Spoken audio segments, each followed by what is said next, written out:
this Changan, what is this is 2024 और आप auto dimming mirror नहीं दे रहे। आपने 10, 15, 20 हज़ार रुपये बचा के ये मिरर दे दिया। जो भी बड़ी गाड़ियाँ आ रही हैं नहीं, उनके अंदर ये फ़ीचर है, तो ये फ़ीचर आपने क्यों नहीं दिया? अस्सलाम वालेकुम, मैं हूँ डॉक्टर उमैर और आज जिस गाड़ी का मैं रिव्यू करूँगा मेरी अपनी गाड़ी है। That is a Changan Oshan X7 facelift version जो बिल्कुल अभी लॉन्च हुआ है। तो ये गाड़ी मुझे लिए हुए तकरीबन अब 2 महीने हो चुके हैं और तकरीबन मैं ये गाड़ी कोई 1500 किलोमीटर चला चुका हूँ। And I just wanted to give a review on it ताकि कुछ जो पोटेंशियल बायर्स हैं उनको आइडिया हो कि गाड़ी कैसी है। तो थोड़ी सी मैं हिस्ट्री बता दूं कि इससे पहले मैं कौन सी गाड़ी चला रहा था और कौन सी गाड़ी मैंने इससे रिप्लेस की है। तो इसको मैंने रिप्लेस किया है अपनी सोरेंटो 2.4 से। अब कुछ लोग बड़े सरप्राइज़ होते हैं कि आपने सोरेंटो बेच के, जो कि एक बड़ी गाड़ी है, आपने ओशान X7 ली। ये भी एक बड़ी गाड़ी है, बट स्टिल सोरेंटो जो है एक D सेगमेंट क्रॉसओवर है और वो एक प्रॉपर 7 सीटर है। ये भी 7 सीटर है, बट इसकी ज़रा थोड़ी सी थर्ड रो जो है ना वो कॉम्प्रोमाइज़्ड है। तो मेरा कोई डिसीजन एज सच नहीं था कि मैं सोरेंटो से तंग आ गया था या मेरी गाड़ी पुरानी हो गई थी या कुछ ऐसा था, बट एक अब्रप्ट डिसीजन था। मैंने फेसलिफ्ट देखी, एक दोस्त ने कहा आपने ओशान की फेसलिफ्ट देखी है? तो मैंने कहा नहीं मैंने नहीं देखी। तो मुझे वो शोरूम ले गया। जब मैं गया तो मैंने देखा कि इसके अंदर जो इसकी शॉर्ट कमिंग्स थी वो उन्होंने ओवरकम की हैं। एटलीस्ट 90% जो शॉर्ट कमिंग्स थी इस गाड़ी की, जो मुझे शुरू में अच्छी नहीं लगती थी, वो इन्होंने ओवरकम कर ली हैं। तो सबसे पहले अगर आप इसके एक्सटीरियर पे जाएं तो इसकी जो फ्रंट ग्रिल है दैट इज़ वेरी ब्यूटीफुल। एक क्रोम की बड़ी ही सटल सी ग्रिल है। पहले बड़ी एक इन योर फेस किस्म की ग्रिल थी, उसमें रेड एक्सेंट्स थे, या बहुत ही सटल किस्म की क्रोम की ग्रिल है। उसके अंदर इवन जो फ्रंट कैमरा है उसके अंदर क्रोम एम्बेडेड है, तो बहुत ही खूबसूरत वो लुक देता है। उसके बाद इन्होंने उसके अंदर जो रेड कलर के जो गॉडी से एक्सेंट्स थे वो ख़त्म कर दिए हैं। वहाँ पे एक बहुत ही मैच्योर किस्म के जो है ना ब्रश्ड एल्यूमिनियम या ब्रश्ड मेटल के जो हैं वो एक्सेंट्स दे दिए हैं। तो अगर आप बाहर से पिक्चर दिखाएंगे तो आपको अंदाज़ा होगा कि वो काफ़ी अच्छे लगते हैं। साइड प्रोफाइल पे भी इन्होंने गाड़ी के काफ़ी चेंजेस किए हैं। सबसे मोस्ट इम्पॉर्टेंटली जो चेंज किया है उसके अंदर इसके 19 इंच के रिम्स हैं। 19 इंच के पहले भी रिम्स थे, बट वो टर्बाइन स्टाइल और बड़ा मोनो कलर किस्म के रिम्स थे। ये डुअल टोन ज़रा shiny silver and black diamond cut rims हैं and they look very beautiful. मतलब काफ़ी गाड़ी की जो लुक है ना इसके अंदर इन्हांस हो गई है। और जो सिल्वर एक्सेंट्स हैं वो रेड एक्सेंट्स को रिप्लेस करके अगेन साइड स्कर्ट्स भी इसके इन्होंने सिल्वर कर दिया है, तो वो काफ़ी एक अच्छा टच है। बैक ऑलमोस्ट सिमिलर है, बट उसके अंदर जो उसका जो लोगो है इन्होंने चेंज किया है। फ्रंट लोगो और बैक लोगो वो थोड़ा सा इन्होंने एक्रिलिक की तरह वो कर दिया है, तो इतना प्रोनाउंस नहीं है, बड़ा सटल सा वो लगता है। So overall what I am trying to say इसके जो एक्सटीरियर के अंदर इसकी थोड़ी सी जो इमेच्योर सी लुक थी, गाड़ी ओवरऑल इट्स वेरी ब्यूटीफुल, क्योंकि इसका जो डिज़ाइन है वो इटालियन इनका R&D सेंटर है। UK में भी इनका सेंटर है, R&D डिज़ाइन टीम इनकी वहाँ होती है। बट जो फिनिशिंग थी ना, आई वाज सरप्राइज्ड कि it looked a bit immature, but अब लगता है कि जिन्होंने गाड़ी बनाई थी उन्होंने फिनिश की है। It looks beautiful and in my opinion ये गाड़ी इस वक्त सबसे ज़्यादा खूबसूरत क्रॉसओवर है, सबसे ज़्यादा खूबसूरत SUV ये गाड़ी है लोकली असेंबल्ड जो भी आ रही हैं। And it can give any German, any Japanese a run for its money. It's inspired by I don't know, but the inspiration comes from BMW for sure. Bumper में ये जो लाइट्स हैं और जो स्ट्रेट हुड लाइन है और जो इसकी एंगुलर वेस्ट लाइन है साइड पे, it's just beautiful. So let's get over the exterior now and talk about गाड़ी का थोड़ा सा इंजन की बात करते हैं। तो इस गाड़ी के अंदर है 1.5 litre turbo charged engine producing 185 horse power and 300 newton metres of torque. और ये नंबर्स जो हैं आजकल तो बड़े कॉमन हो गए हैं, इतने ज़्यादा पावर के, इतने ज़्यादा DCT। बट बात ये होती है कि ये जो दोनों चीज़ें हैं, ये इन दोनों का मिलाप कैसा है, इन दोनों की एमैलगमेशन कैसी है। और जब मैंने ये गाड़ी चलाई तो आई वाज रियली सरप्राइज्ड कि ये गाड़ी बहुत ज़्यादा रिफाइंड फील होती है। इसके अंदर आपको कोई DCT के झटके, कोई इसके अंदर आपको मिस फायरिंग, कोई आपको टर्बो लैग इतना ज़्यादा फील नहीं होता सिटी ड्राइव में। अनलेस आप इसको रेस कार की तरह ड्राइव करना शुरू कर दें तो वो एक अलग बात है, but otherwise it's just amazing. तो मुझे गाड़ी की रिफाइनमेंट ने भी काफ़ी ज़्यादा जो है ना सरप्राइज़ किया कि इसका जो इंजन और ट्रांसमिशन है एक हारमनी में चलता है। दूसरा, जितनी ये पावरफुल है तो it's a pleasure to drive. यानी कि इसका 0 to 100 जो है इस वक्त मेरा ख्याल है Civic Turbo RS से भी नीचे है, और द ओनली का which can go along with it is the Haveli H6 HEV version, not the non-hybrid version, which by the way was my consideration जब मैंने Sorento अपनी चेंज की, तो उस वक्त Haveli H6 और ये गाड़ी मेरी कंसिडरेशन में थी, और मैंने फ़ील किया जितनी ये वैल्यू फॉर मनी है और जितनी ये बड़ी गाड़ी है, तो any day it is better than the H6। बाकी रही गाड़ी के इंटीरियर की बात, तो इंटीरियर मेरा फेवरेट पार्ट है इस गाड़ी का। पहले इंटीरियर जो था बहुत ही वाइट कलर का और एक बड़ी डिफरेंट सी लुक थी उसकी, बट कोई इतना ज़्यादा मुझे अपील नहीं करता था फॉर सम रीज़न।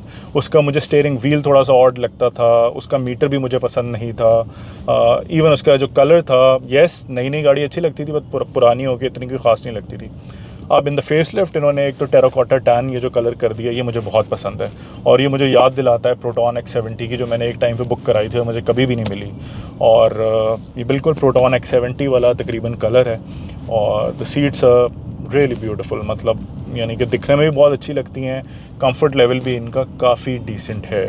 उसके अलावा इन्होंने इसका स्टीयरिंग व्हील चेंज कर दिया है, ये डी शेप्ड, और इसकी जो लेदर की टाइप है वो इन्होंने चेंज कर दी है। पहले ज़रा थोड़ा शाइनी और परफोरेटेड टाइप था, अब ये ज़रा ज़्यादा मैट फिनिश के अंदर है, और जो इसका स्टीयरिंग व्हील है इसमें ये ब्लैक एक्सेंट्स हैं वो सिल्वर वाले ख़त्म कर दिए हैं, और ये काफ़ी ज़्यादा अच्छा लगता है। उसके अलावा जो इसका जो मीटर है इन्होंने 7 इंचेस से अब प्रॉपर एक 10 इंच का फुल स्क्रीन मीटर कर दिया है, और ये गाड़ी पे जस्टिस करता है, यानी कि पता लगता है कि ये एक हाई एंड गाड़ी का जो है ना स्पीडोमीटर है, तो इट लुक्स ब्यूटीफुल। उसके बाद इन्होंने एक जो चेंज किया है वो उन्होंने जो HMI का सिस्टम था उसको अपग्रेड किया है। उसकी अपग्रेडेशन में इन्होंने एडवर्टाइज़ किया शुरू में कि एप्पल कारप्ले और इसके अंदर एंड्रॉयड ऑटो है, बट टू माई सरप्राइज़ इसके अंदर एप्पल कारप्ले और एंड्रॉयड ऑटो नहीं है, बल्कि इसके अंदर कार ऑटो ग्लोबल है, जो कि एक और ही कोई इनका प्रोप्राइटरी सॉफ्टवेयर है। इट वर्क्स वेल, मगर ये है कि इतना ये रिफाइंड नहीं है, but still Spotify, maps, YouTube, everything works.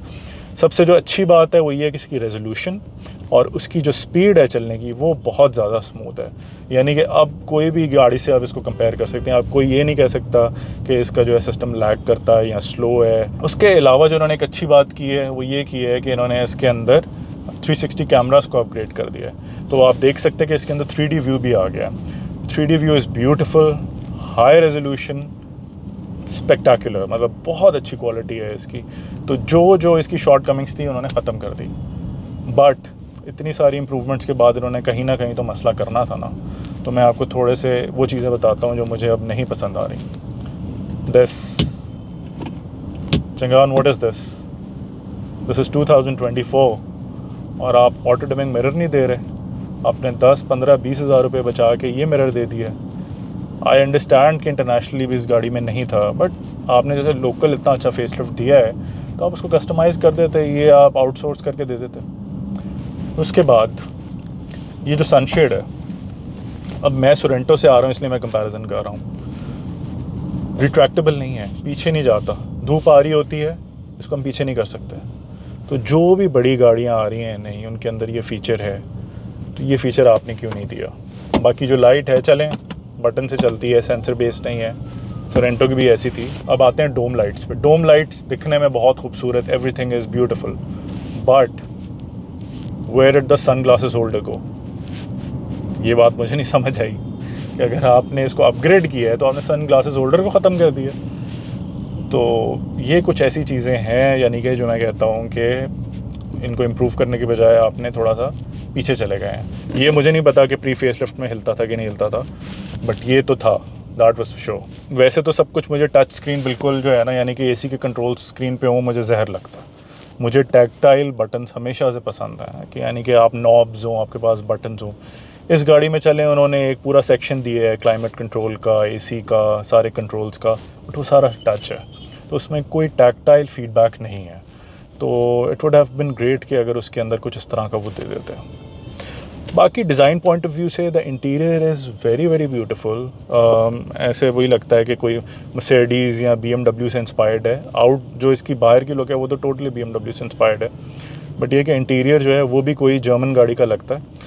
But उसके अंदर प्रैक्टिकलिटी पॉइंट ऑफ व्यू से अगर मैं कंपेयर करूँ तो जापानीज़ से मुकाबला नहीं कर सकते। अब मैं क्या कहना चाह रहा हूँ, मैं आपको छोटी सी एग्जांपल देता हूँ। अभी मेरी साइड पॉकेट है, इस साइड पर इतनी बड़ी गाड़ी है, इतना बड़ा दरवाज़ा है, बट साइड पॉकेट में आप मेरा नहीं ख्याल कि 1.5 लीटर की बॉटल रख सकते हैं, जगह कम है। So this is poor utilization of space. फिर centre console, it looks beautiful, piano black है, ठीक है, मैंने इसके ऊपर PPF कराया थोड़ा सा, मैंने इसको प्रोटेक्ट करने के लिए। बट ये जो जगह है, यहाँ पे कप होल्डर्स होने चाहिए। ये गियर थोड़ा इधर हो या इधर हो, यहाँ कप होल्डर्स होने चाहिए और यहाँ पे स्टोरेज स्पेस होनी चाहिए, ना कि यहाँ पे आप स्टोरेज स्पेस के अंदर कप होल्डर्स दे दें। तो अगर कप होल्डर्स यहाँ होते, यहाँ पे वायरलेस चार्जिंग होती या कुछ होता, तो it would have been better. तो this is purely my opinion based on the practicality point of view. बाकी इंटीरियर जो है, सीट्स जो हैं, they very soft, they extremely cushiony और बकेट स्टाइल सीट्स हैं, दे हग यू। और जिनको स्पोर्टी सीट्स का इतना शौक नहीं है तो शायद उनको फ्रंट सीट्स इतनी पसंद ना आए, but personally I love the seats, they are very soft. और बैक सीट्स भी इसकी बहुत ज़्यादा कंफर्टेबल हैं। बीइंग अ 7 सीटर, इसमें 5 सीटर वाली वर्जन से थोड़ी कम स्पेस है, बट इसका जो फिर भी जो लेग रूम है वो बहुत ज़्यादा सफिशेंट है और सेकंड रो इसकी कंपेरेबल है to a big crossover like the Sorento. अच्छा, बार बार सोरेंटो की बात हो रही है तो I would like to bring to the audience's attention कि ये गाड़ी जो है, इसका व्हील बेस किया सोरेंटो से भी बड़ा है। येस, आई विल रिपीट, किया सोरेंटो का सबसे बड़ा व्हील बेस है स्पोर्टेज, टूसॉन, MG, ये सारी गाड़ियों से। इवन जो आपकी सेंटा फे है उससे कुछ मिलीमीटर उसका बड़ा है, ठीक है, बट इस गाड़ी का उससे भी बड़ा व्हील बेस है। तो मेरे ख्याल से तो चंगाने से आराम से D सेगमेंट क्रॉस ओवर भी कह सकता था, मुझे नहीं पता, दे वोंट वेरी कॉन्फिडेंट, इसलिए उन्होंने C+ का वर्ड यूज़ किया, जबकि दुनिया में कोई categorisation A, B, C, D या F या एग्जीक्यूटिव क्लास इस तरह होती है, प्लस वाली चीज़ नहीं होती। तो आई डोंट नो इन्होंने C+ किस कॉम्प्लेक्स में किया। अगर गाड़ी की लेंथ 181 इंचेस से ज़्यादा है और व्हील बेस जो है आपका तकरीबन कोई 107 108 इंचेस से ज़्यादा है, तो आपकी गाड़ी D सेगमेंट के अंदर आ जाती है। तो this is a proper D segment का। बट हैविंग सेड दैट, इसकी जो थर्ड रो यूटिलाइजेशन है, that is not as good as the Sorento, ठीक है। Sorento is the best 7 seater, अगर आपने कंपैरिजन करना है इवन फॉर्च्यूनर से ज़्यादा, उसके अंदर कार्गो स्पेस है और उसके अंदर प्रॉपर AC के वेंट्स हैं। चेरी टीगो 8 प्रो एक बहुत अच्छी प्रॉपर 7 सीटर है, बट उसके अंदर भी जो थर्ड रो स्पेस है वो सोरेंटो के कंपैरेबल नहीं है। इसकी जो स्पेस है थोड़ी कम है, बट येस इट इज़ यूटिलाइजेबल। छोटे बच्चे इसके अंदर बैठ सकते हैं और बड़े भी बैठ सकते हैं, अगर सेंटर रो वाले थोड़ा सा अपनी स्पेस को आगे करें तो इट्स सफिशेंट। बाकी इस गाड़ी के अंदर अगर हम इसकी AC के परफॉर्मेंस पे आएँ, ये देखें, इसने मुझे इंटरप्ट कर दिया, बड़ी अच्छी बात है, मुझे याद आ गया। इसके अंदर वॉइस कमांड भी है, तो जो इसका प्री फेस लिफ्ट था उसके अंदर नहीं था। यहाँ पे एक बटन है आपके पास, तो आप इससे कमांड्स दे सकते हैं। अभी मैं सनशेड तो बंद नहीं करूँगा क्योंकि वहाँ पे कैमरा लगा हुआ है, मैं कोशिश करता हूँ थोड़ा AC को चेंज करने की। How can I help you? Turn the temperature to 25 degrees Celsius. Adjusted to 25 degrees Celsius. So yes, ये एक बड़ा अच्छा फ़ीचर है, आप चाहें विंडोज़ को आगे पीछे कर सकते हैं। और ये कोई ऐसा नहीं होता कि बड़े आराम से किसी भी फ़ीचर किसी गाड़ी में भी दे देंगे। ये पूरा जो गाड़ी की कैनवस होती है, इसकी पूरी मॉडिफिकेशन होती है, एक एक इलेक्ट्रॉनिक सिस्टम जो है आपका वॉइस कमांड के साथ इंटीग्रेट होता है, तो ये काफ़ी अच्छा खासा महंगा खर्चा होता है। ये पहले सिर्फ लग्जरी गाड़ियों में आता था, यानी कि 5 सीरीज़ BMW थी, या आपका E class Mercedes, S class Mercedes, उसके अंदर ये आता था ये चीज़ें। अगर अब आपको यानी कि एंट्री लेवल SUVs में ये चीज़ें आ रही हैं, सो हमें शायद चाइना का शुक्रगुजार होना चाहिए कि उन्होंने हमें इतनी लग्जरी फ़ीचर्स जो हैं इतनी फ्रैक्शन ऑफ अ प्राइस में दी हैं। और प्राइस की जब बात करते हैं तो ये गाड़ी इंतहाई अफोर्डेबल गाड़ी है। मैं किसी उसकी मार्केटिंग नहीं कर रहा, मैंने गाड़ी ख़ुद ली है, तो मैं आपको ख़ुद बता सकता हूँ कि ये 9 मिलियन में ये जो गाड़ी है, ऐसी गाड़ी अगर टोयोटा या होंडा के बैच से या किसी जर्मन गाड़ी के बैच से होती तो वो 3 गुना महंगी होती, और अगर जापानीज़ गाड़ी के ब्रांड से बैच से होती तो ये गाड़ी कम अज़ कम डबल प्राइस की होती। क्योंकि ये गाड़ी की जो रोड प्रेजेंस है, इस गाड़ी की जो राइड क्वालिटी है, वो आउटस्टैंडिंग है। यानी कि it is the best value for money का आई कुड थिंक ऑफ। अगर हम इस गाड़ी की फ्यूल एवरेज की बात करें तो अभी मैंने गाड़ी सिर्फ 1500 किलोमीटर चलाई है और ये सारी शहर में चली है, रिंग रोड में साथ साथ थोड़ी चलती है। तो ओवरऑल मुझे इसकी एवरेज हमेशा टैंक टू टैंक 11 किलोमीटर्स मिली है, 10.8, 11, 11.2, विच इज़ प्रिटी गुड। हाँ, इस गाड़ी के अंदर मैं हाई ऑक्टेन डलवा रहा हूँ, हालांकि कंपनी कहती है कि इसके अंदर रेगुलर रॉन 91 आराम से चलेगा, बट मैं कोशिश करता हूँ कि हाई ऑक्टेन डालूँ। टर्बो इंजन है तो अच्छा है उसकी लाइफ के लिए। बाकी मेरा जो चंगान के सर्विस सेंटर के साथ जो एक्सपीरियंस रहा है वो बहुत ज़्यादा अच्छा रहा है। मुझे थोड़ा सा बस एक चीज़ समझ नहीं आती कि गाड़ी के जो मतलब इनका जो सर्विस इंटरवल्स हैं वो भी 10,000 वाले हैं। तो जैसे अभी मेरी 1000 किलोमीटर के ऊपर इंस्पेक्शन हुई है, उसके बाद 5000 किलोमीटर पे इसका ऑयल चेंज होगा, फिर 15,000 किलोमीटर के बाद इसका क्या नाम है ऑयल चेंज होगा, दैन 25,000, दैन 35,000। तो उसके जो सर्विस इंटरवल्स हैं लंबे हैं, तो ये चीज़ मुझे पसंद है। एक चीज़ ज़रा मुझे थोड़ी सी बॉदर करती है, वो ये कि इसके अंदर कूलेंट रिप्लेसमेंट के जो इंटरवल्स हैं वो बहुत ज़्यादा छोटे हैं, छोटे इंटरवल्स हैं। तो मैंने कभी भी कोई जापानीज़ गाड़ी या इवन जर्मन गाड़ी का इतना छोटा कूलेंट चेंज इंटरवल नहीं देखा। तो इस पे मेरा ख्याल है कंपनी को थोड़ा सा और करना चाहिए कि इसकी ज़रूरत क्यों है। कोई हीटअप इशू थे इस गाड़ी में जो फर्स्ट जनरेशन थी इसकी प्री फेस लिफ्ट, बट उन्होंने वो रेक्टिफाई कर दिए थे and I have been assured कि इस तरह का कोई इशू नहीं है। तो आई डोंट थिंक कि इसकी रिक्वायरमेंट होनी चाहिए। This is purely my opinion. बाकी मैंने इसकी एक एंट्री लेवल सेडान आती है एल्सविन, उसका भी मैंने रिव्यू किया था 2021 में, तो वो आप जाके रिव्यू देख भी सकते हैं। That was the 1.5 DCT comfort, और वो गाड़ी मैंने कोई 22-23 हज़ार चलाई और मुझे उसमें कोई इशू नहीं आया। पेंट क्वालिटी जो थी उसकी बड़ी क्वेश्चनेबल थी, और अच्छी बात है कि पेंट क्वालिटी पे हम आ गए। इस गाड़ी की पेंट क्वालिटी बहुत इम्प्रूव हो गई है। लेने से पहले सबसे पहले मेरा यही क्वेश्चन था कि अगर पेंट क्वालिटी उनकी वैसी है तो मैं चंगान की गाड़ी नहीं लूँगा, बट ये था कि इन्होंने काफ़ी ज़्यादा इम्प्रूव किया, बट स्टिल इसकी फिनिशिंग में एरर्स थे। तो गाड़ी लेते ही मैंने सबसे पहले जो है डिटेलिंग सेंटर गाड़ी दी, वहाँ पे पेंट करेक्शन करा के PPF किया। तो इस गाड़ी की जो पेंट की जो लुक थी वो कम्प्लीटली डिफरेंट हो गई। यानी कि शोरूम से मैंने निकाली थी तो मुझे उसके अंदर कभी भी ब्लू पर्ल्स, क्या कलर है गैलेक्सी ब्लैक, तो उसमें मुझे कोई ब्लू पर्ल्स नज़र नहीं आ रहे थे, बहुत ही माइनर किस्म के आ रहे थे। बट जैसे इसकी पेंट करेक्शन हुई, PPF हुआ, तो वो उभर गए काफ़ी ज़्यादा। तो आई वुड ऑल्सो से कि इनको थोड़ी सी अपनी पेंट क्वालिटी को भी इम्प्रूव करना चाहिए। बाकी चला के पता लगेगा लॉन्ग टर्म इसके क्या रिस्पॉन्स है, बट पाकिस्तान में चलते हुए अब इसको 2 साल प्री फेसलिफ्ट वर्जन को हो गए हैं। अब फेसलिफ्ट वर्जन देखते हैं विद टाइम, ये भी अपने आप को प्रूव करेगा। तो मैं रिव्यू को सम अप करने से पहले इस गाड़ी की 5 अच्छी चीज़ें और 5 नापसंदीदा चीज़ें बताने की कोशिश करूँगा। तो पहले नापसंदीदा चीज़ों पे आ जाते हैं।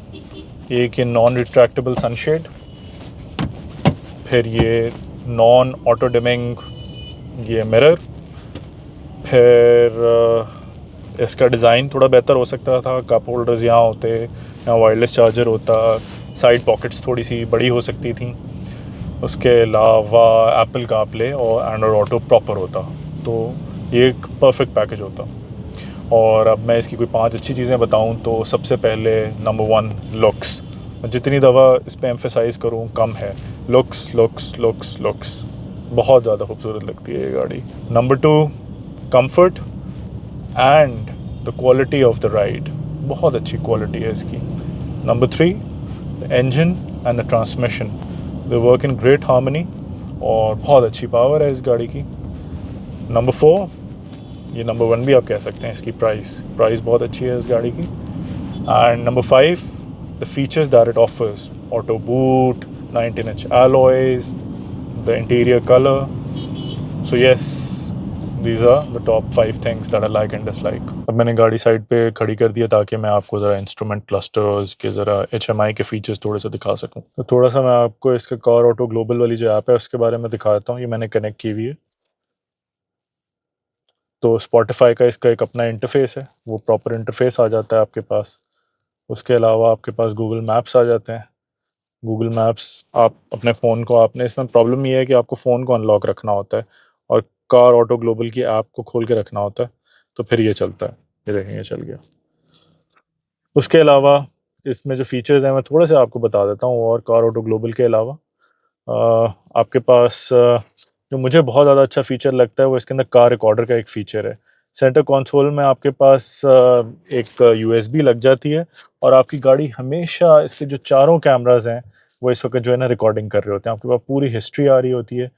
ये बहुत ही एक्सपेंसिव कार्स में इस तरह का फ़ीचर आता है, तो ये एक वन अप है चंगान की तरफ से। सारी हिस्ट्री मेरी आ रही है, कोई आस-पास से गाड़ी के गुज़रता है, ये एक्टिवेट हो जाता है। So it's very nice. सारे इसके व्यूज़ होते हैं, फ्रंट, बैक, वो आप देख सकते हैं, सेपरेटली देख सकते हैं यूएसबी पे निकाल के। उसके अलावा इनका जो है वॉइस असिस्टेंट का फ़ीचर है, आप अपने फ़ोन को मिरर कर सकते हैं या आपका अगर आईफ़ोन आप यूज़ कर रहे हैं, तो आप उसको मिरर कर सकते हैं, ठीक है। उसके अलावा जो कार के कंट्रोल के फ़ीचर्स हैं, मैं आपको कुछ बता देता हूँ कि शॉर्टकट्स हैं इसके अंदर काफ़ी सारे। गाड़ी की लाइट्स की ऑन एंड ऑफ के हेडलाइट की वेलकम हेडलाइट्स ऑन रखनी है, ऑटो रूफ लैंप यानी कि जो सारी लाइट्स हैं ऑन ऑफ रखनी है। कंपनी में होम ये है कि गाड़ी बंद करते हैं तो कितने सेकंड्स तक लाइट ऑन रहे। उसके बाद ये जो इंडिकेटर का जो है कि आपने कितनी दफ़ा उसको ब्लिंक करना है, जब आप वन टच करते हैं 3 टाइम्स, 5 टाइम्स, 7 टाइम्स। उसके बाद व्हीकल सेटिंग्स हैं गाड़ी की कुछ, जिसके अंदर आपके पास automatically unlock when the key is close, तो जैसे ही आप गाड़ी के करीब आएंगे तो ऑटोमेटिकली जो है ना गाड़ी अनलॉक हो जाती है। की ऑफ ऑटोमेटिक लॉक, इस तरह के सारे फीचर्स आपको नज़र आ रहे हैं। गाड़ी बंद होगी तो विंडोज़ खाली बंद होंगी, सनरूफ बंद होगी या विंडोज़ पर सनरूफ सारी बंद होंगी। एसी के फीचर्स हैं, कुछ ऑटो वेंटिलेशन के फीचर्स हैं, गाड़ी में आप आते हैं तो वो ऑटो वेंटिलेशन ऑन हो जाती है ताकि जो सारी स्मेल्स वगैरह हैं वो निकल जाएँ। ड्राइविंग असिस्ट फीचर्स होते हैं आपके पास, तो ये कुछ गाड़ी के फीचर्स हैं। बाकी इसके अंदर जो इसका मीटर है, मीटर में आपके पास जो है जो डिटेल्स हैं वो काफ़ी आपके पास ठीक-ठाक आती हैं। आपके पास आरपीएम है, स्पीड है, fuel obviously, the temperature coolant का क्या है, कितनी चली है, बाहर का क्या टेम्परेचर है, और मीटर में भी 1-2 टाइप्स हैं आपके पास। तो मैंने इस वक़्त मीटर को कस्टमाइज़ किया हुआ है। तो कस्टम के अंदर जब आप जाते हैं तो मैंने स्पोर्ट्स थीम रखी हुई है। तो आप इसको कंफर्टेबल पे करेंगे तो ये मीटर चेंज हो जाएगा, ये इसका डिफ़ॉल्ट है। ये उसके बाद ऑटोमेटिक करेंगे तो आपका मोड चेंजिंग के साथ फिर ये चेंज होता है। आपने कस्टम मोड पे है, कंफर्ट पे है, अब मैं स्पोर्ट पे करूँगा तो ये वाला मीटर आ जाएगा। मैंने इसको इको मोड पे भी और नॉर्मल मोड के अंदर भी इसको स्पोर्ट्स रखा हुआ है। फिर उसके बाद आपके पास इंजन की थीम होती है कि आपने डे टाइम, नाइट टाइम रखना है, इसको ब्लैक रखना है, इसे वाइट करना है, ये आपके ऊपर डिपेंड करता है। मैंने इसे ऑटोमेटिक किया हुआ है इंस्ट्रूमेंट की थीम को। तो उम्मीद है आपको ये यूज़र रिव्यू अच्छा लगा होगा और आपके लिए हेल्पफुल भी होगा अगर आप ये गाड़ी लेना चाहते हैं। तो इंशाल्लाह see you next time. Like and subscribe, keep watching. Till then, अल्लाह हाफ़िज़।